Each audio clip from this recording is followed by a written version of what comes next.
This is NFTCulture. I'm Pio, and this morning I have the pleasure of speaking with digital artist Dexamol, also known as Dex. How's it going, Dex? Good. How are you?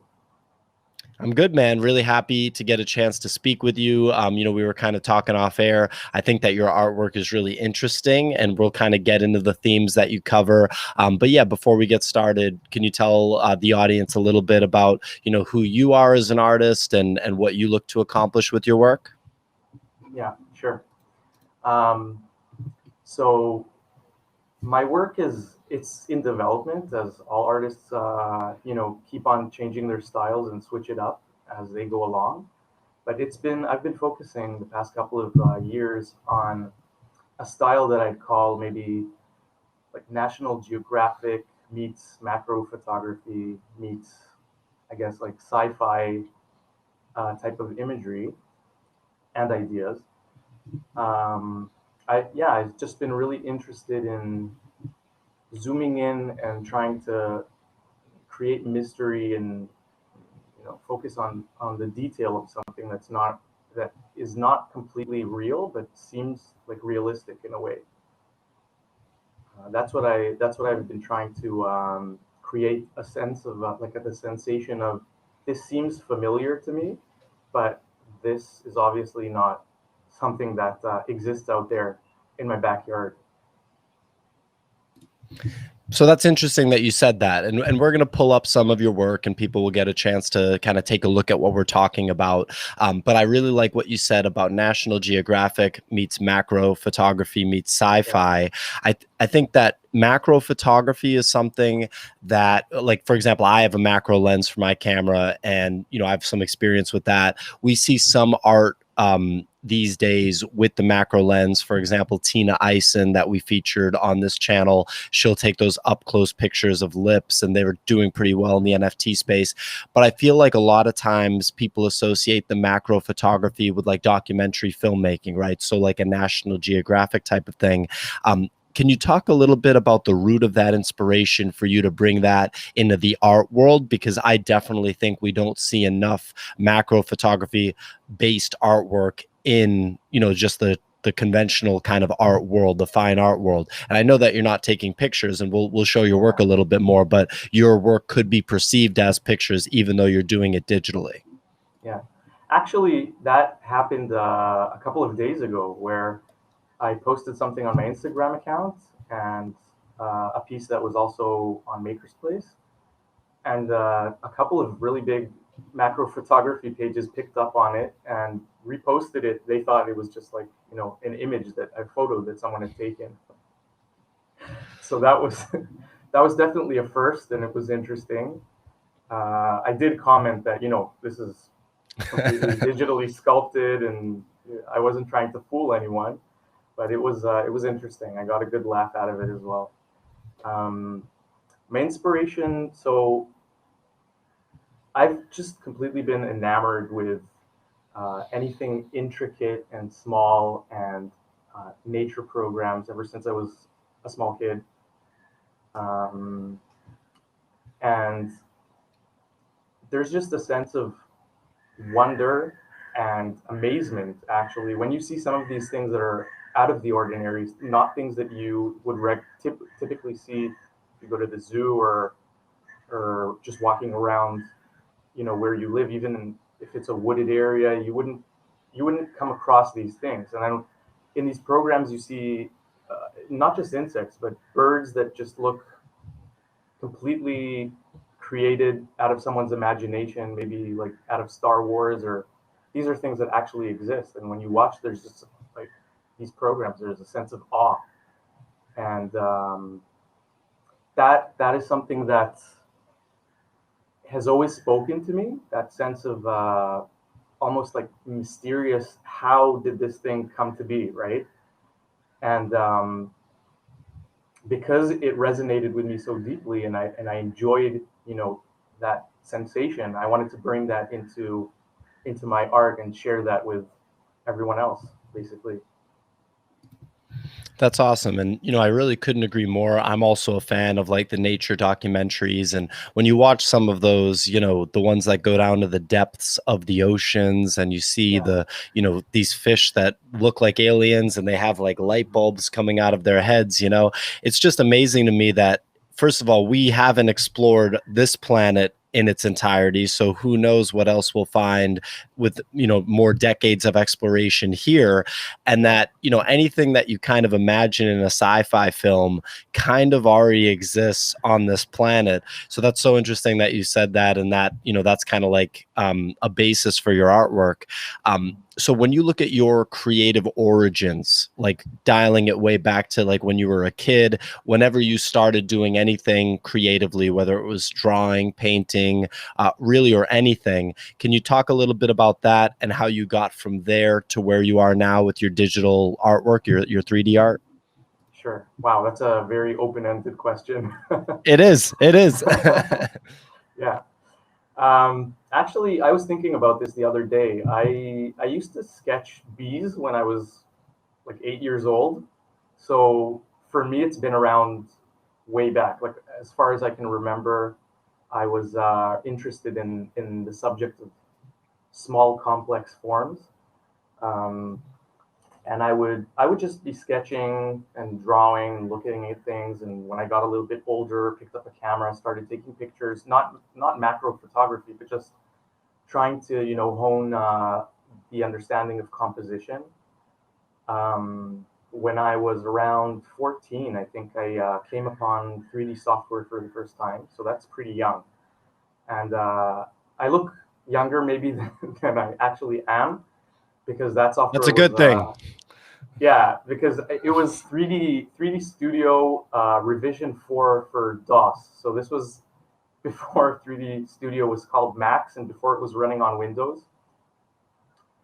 And I just messed around with it a little bit, and it was amazing to me that I could, you know, we were on BBSs looking at image files, anything, all sorts of things, and they were JPEGs, I think, back then as well. And then it was like, okay, I could actually like create a JPEG and save it, and other people could, download this and look at it. And this was like the beginning of internet days, right? Before we had all of the plethora of websites that we have today. I don't know if you know what a BBS is, like a bulletin I board. can't. No, I can't say I do, man. Yeah, yeah. So this is way back, and so I guess back then it was more of an amazement to figure out that you could like create images than it would be today for someone growing up with all the technology. Sure. And I just continued to play around with 3D programs as they evolved and as computers got stronger. I found myself working in the post production industry at around the age of 20, I'd say. Yeah, and then just working for a small company and getting the experience, learning things, growing, and then moving on to a bigger company. And yeah, so I've been doing that ever since. It's been 20 years since I started working in post production, um, and the skills that you develop when you're working on commercial projects, those can be uh, translated, you know, into any endeavor you take on.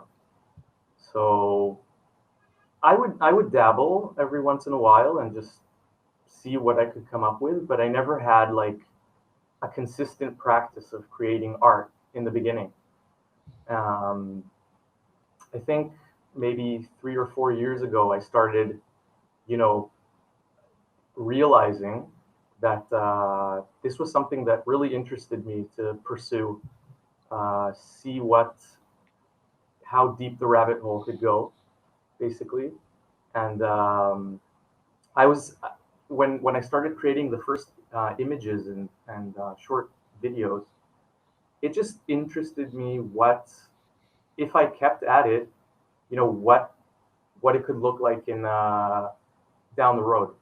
So I started focusing on making things that I wanted to see, but weren't necessarily around in the same exact configuration. Like envision what I was looking for, things that would bring me joy to see, and obviously inspired by many artists that exist, but wanted to take a specific route and see what Dexamol could come up with, what this persona of like the world that I would be building, what kind of images would could be created in that world. That's so Wow, interesting that I've been you talking for forever. no, you're good. You're good. The point of this is for you to talk. No one wants to Yeah, listen to me. They have to hear me on this channel enough. So we want to hear yeah, from you. yeah, So I thought it was so interesting that you mentioned that you have a memory, or maybe even still have the sketch of you drawing a bee when you were 8 years old. And I just yeah, think that's so amazing that, like, when you talk to a lot of artists, there are those examples where as early as when they were like 8 or even younger, the art style that eventually becomes what they're known for is what they were already creating. Like there's something, innate in what you like to actually put out there for the world to see. And I'm fascinated that, you were able to do commercial post-production for a while now. You said almost 20 years. And I have to think that, operating in that environment developed your skills in such a robust way that when it, came time for you to launch your own persona and start putting out artwork, you definitely, I have to imagine, felt like you were ready. At the end there, you just talked about like some of your creative influences, being inspired by other artists. Can you talk about the other artists that you've been inspired by? yeah. So when I started, well, before I started like actually developing the digital art that I do, I was more into yeah, traditional classic work with physical paint, and I really like uh, Zadislav Beksinski, which I don't know if he's not like a very well known globally, but he is known, and his work was very influential in that it has nothing to do with the style that I pursued, but the feeling that it conjured. So this sort of like mysterious, derelict world. His images draw you in and ask you to like try and interpret exactly. So try and interpret what's going on. Also, you know, not only in the idea of what's going on or the story behind it, but also in the detail and the use of color composition. You're really drawn in, and there's a sense of mystery that I was instantly drawn to. Portishead. So this is music now. Yep. Portishead was actually, I think, like the the thing that cracked uh, the the the shell, my shell, and made me want to create something artistically. So just listening to them as a teenager, um, I would listen to, yeah. So I think the album is Dummy. We're looking at it. This Yeah. this one and Roseland, New York City Live, which was performed in New York City and with you know classical. Yeah. So this one. This these are this is an amazing album. Like for me, it really has to do with launching me on my path uh, creatively and visually later on when I started creating digital art and I was looking around to see who was doing what and what they were doing, what styles were out there. Uh, lots. There's just like off the top of my head, it would be difficult. There's so many artists that are amazing in different styles, and so Instagram for me is was a way in the beginning to get to know what is out there and get inspired by other people um, in various like styles, right? And also show what I've been doing to the world and continue to show that. Yeah, I know that a lot of artists in the NFT space, Instagram was kind of their place to be able to show their digital artwork, versus like an Mhm. artist that paints canvases and, has kind of a different means of showing the art. so I want to pull work, and let's talk a little bit Sure. about getting into NFTs, like into the NFT space. Like, I guess when was it introduced to you? Yeah. So I think I can't say exactly when, but so I started my journey in the NFT space quite recently. So just a couple of months back, maybe in March or April. And but a year before that, I heard the word NFT being uttered, but I guess I just like brushed it off, and I didn't really take time to delve into it and look into it.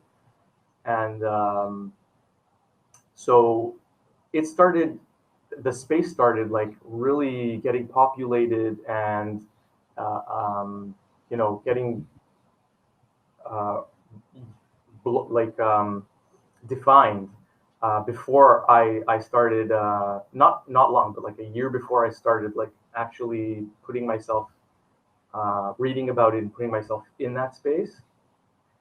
But I think, yeah, so it must have been March of this year, 2021.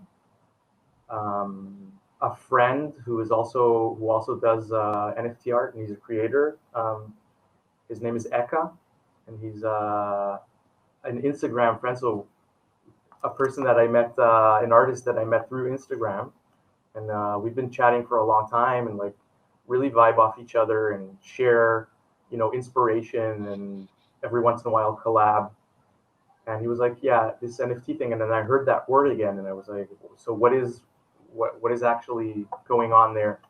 And he explained it to me, and then I started looking into it and reading, and I realized, yeah, this is something that could suit me and I could be a part of. I believe in, and that's how I got it. I got into NFTs.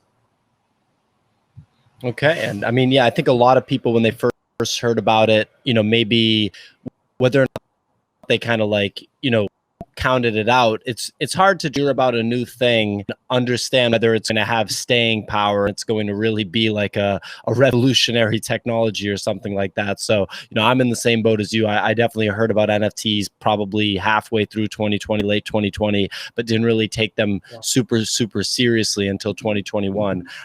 So this piece yeah, that I have pulled up right here, this is so yeah. cool. I see the butterfly in the mouth, so there's like your signature, right?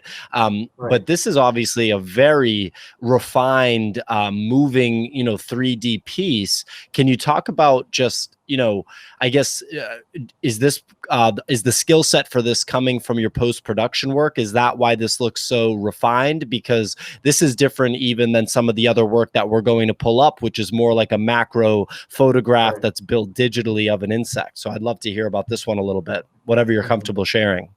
Sure. So definitely, the skills that you pick up along the way, and your specific pipelines or workflows of creating things, that definitely comes into play whenever you make anything. You can't do something for 20 years and not, discover a way that suits you and you're able to call upon. So that's, it's not even, that's a given. Like if you're doing something for a long time, you're going to be using those skills when you do something similar. And basically, yeah, composition wise, lighting, texturing, all of these things that you develop an eye for what you like, and you working with clients, you realize where what you like meets what other people like, and then that can be brought into your personal, um, you know projects, the personal work. um, yeah, and then they feed off each other. So once you start creating imagery that is not for a specific client or commercial imagery, and you start making things that you want to see, you're already coming into it with the technical know-how, and also the experience of realizing exactly what I said before, like where what you like meets what other people vibe with. And because I also like abstract art as well, which is something that I haven't really uh, dabbled in too much creating myself, but I can really enjoy that. And the same principles that are apparent in the abstract art that I like are also there in things that are more figurative, for example. So there's that eye that you're honing as you're working, and they feed off each other for sure. Personal practice and commercial practice. Here, this one, liked what you said about, you know, the kind of, you know, the merger of what you like versus what other people like, because I'd imagine all that client experience really showed you what connects with people, especially over such a long sample size. And, you know, it's no surprise to me that you've sold both of your works on Super Rare. Then you kind of know how to appeal to the client, right? To the buyer. Look at this one, huh? This is pretty wild. Can we talk about this a little bit? Sure. So this piece is was derived from a body of work that I created for originally for Whedon and Kennedy. I'm not sure how to pronounce the first word. I think it's Whedon and Kennedy. Amsterdam. They did a group show that was for charity for Rainforest Trust in Amsterdam in their gallery. I think it was a year and a half ago, or maybe even 2 years ago now. I'm not sure exactly.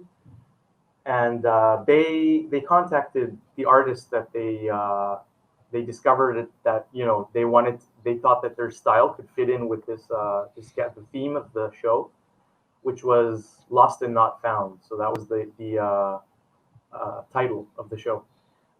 Basically, if we don't take care of planet Earth, or these are species that the main idea was like species that are around now but could be extinct, or maybe even like science fiction, something that would need to be created to curtail some sort of problem that came up with the environment, maybe man-made or not man-made problem, right?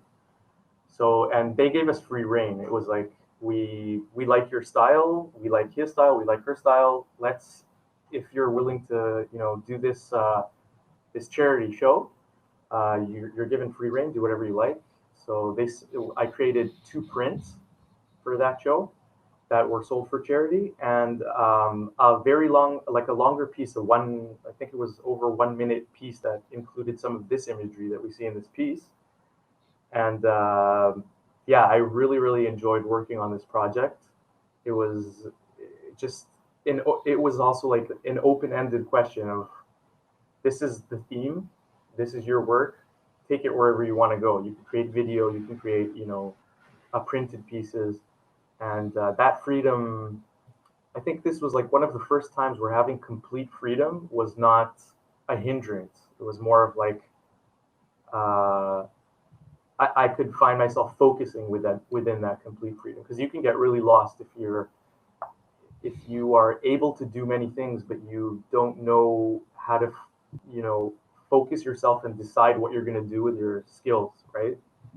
So I think that's a problem that many artists face with being. They have the skill set and they have the talent, but they're not always inspired, or not. They don't always know how to focus that energy.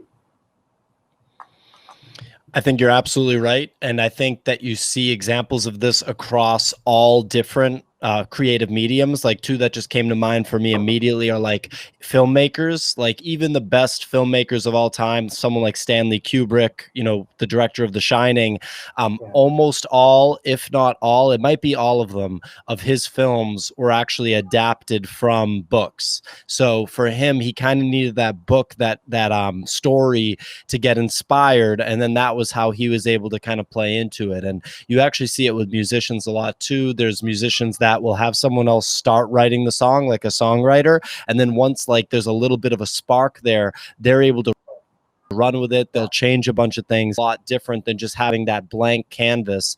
So that's fascinating that this one came from a blank canvas. This piece, I don't want to just, hype you up here on the interview, but it's like, when I look at this piece, it's just so polished and refined. The lighting, the texture, the framing, the way that you kind of cut in, it's like a combination of, the digital sculpture, filmmaking, photography. I'm really impressed by this one, man. And I'm mad that I wasn't the one that scooped it up. Someone else got it on Super Rare. So I'm going to have to look for it on the secondary if I want it, I guess. Thank you. Thank you so much. Yeah, so let's pull up Maker's Place, and Yeah. we can talk about that a little bit. And so you're on Super Air, you're on Maker's Place. What's kind of coming in the next, the next month, the next 6 months, for Dexamol? What's like the upcoming kind of horizon? Yeah.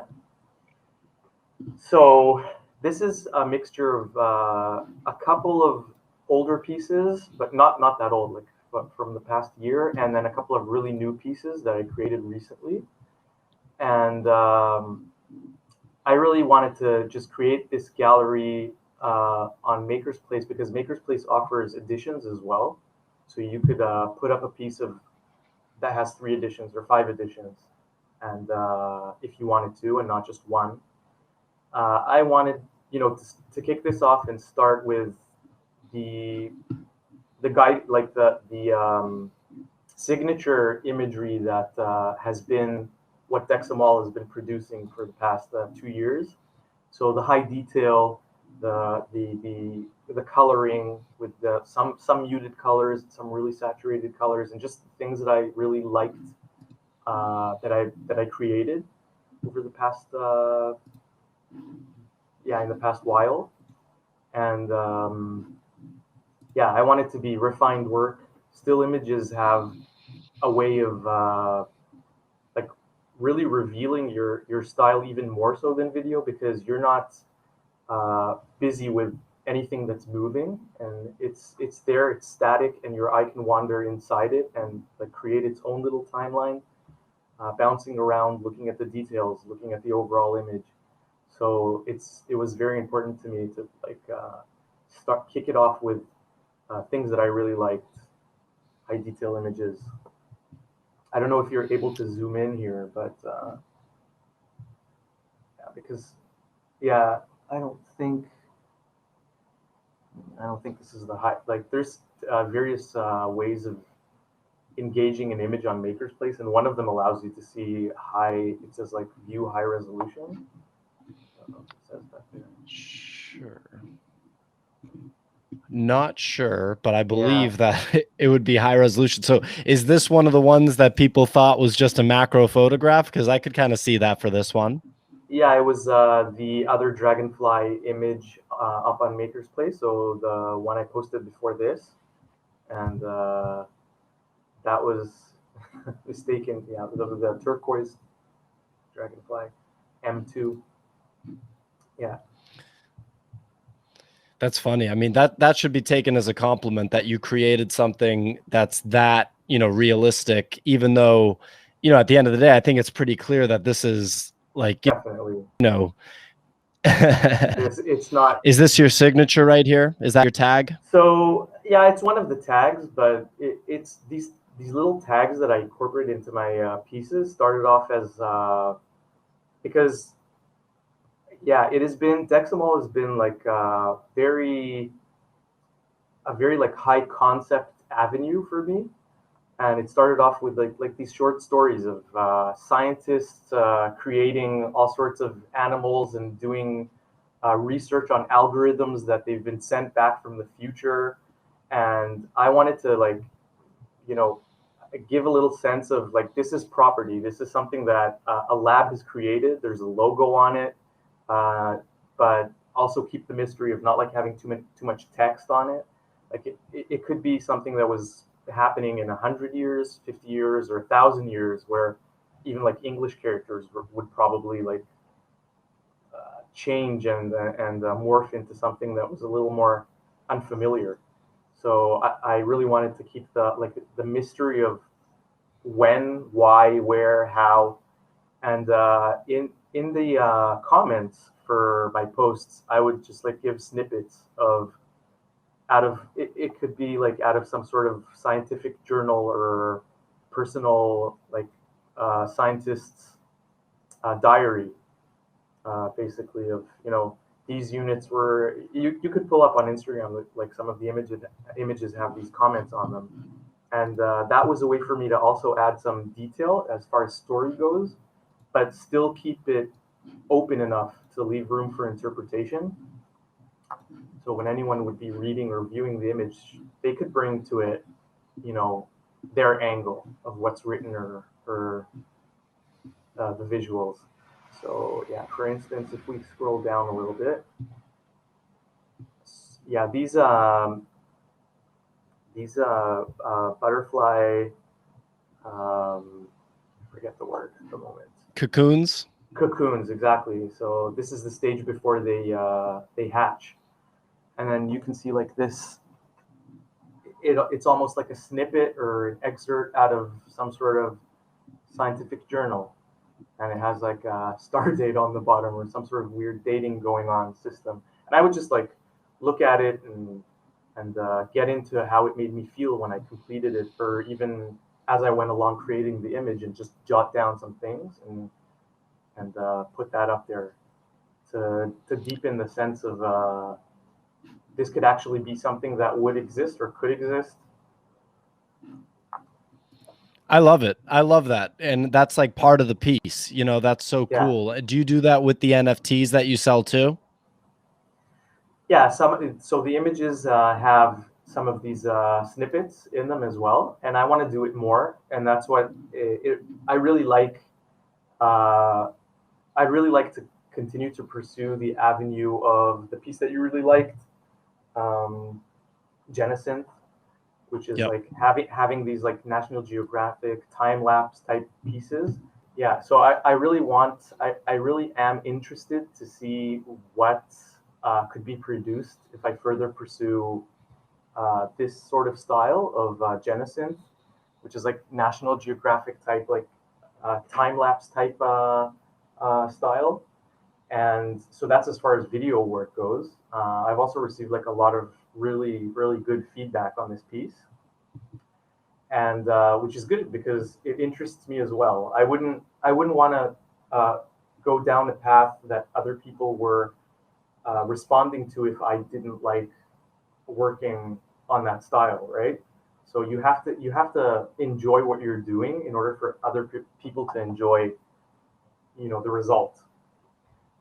So in this case, it works out well because I really wanted to pursue this avenue even before I started getting like the really good feedback, and I'm going to continue doing that. And then as far as still image work, so the I'm going to go down the path that I'm on now and try to bring a little more of an abstract feel into it, not going completely like abstract, but you know, try to bring a feeling more of like even more what is this, what's going on, and keep like very high detail. That's something I've been thinking about recently. The avenue of development there. Well, that's awesome. I mean, I just think it's so cool having this piece on while you're talking. I don't know. I just like the way the filmmaking side of it, right? Like the cuts from the cocoon to outside the cocoon to, you know, cutting a little bit in. I really like it. So everyone make sure you follow Dexamol on Twitter, follow on Instagram. His work is available on Super Rare, Maker's Place. I'm sure more platforms will be coming soon. Thanks so much for joining us, man. Any kind of closing thoughts or any other place that people can find you? Oh, that was perfect, and thank you for having me. I really enjoyed our conversation. Likewise. Well, yeah. Thanks for watching, everyone.